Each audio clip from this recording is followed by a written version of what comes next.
supply chain to the beginning. It intends to efficiently utilize resources by its continual use and aims to return the highest utility and value of products, components, and materials at all times through sharing, leasing, reuse, repair, refurbishment, and recycling in an almost complete loop. So do you agree na yung 10 R's is this definition of circular economy? Yes.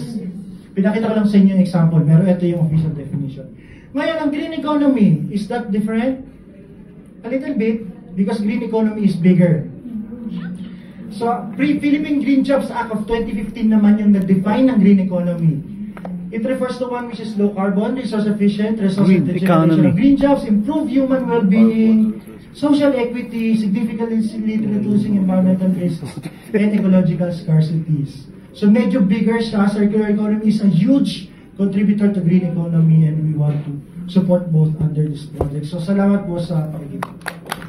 Sorry again sa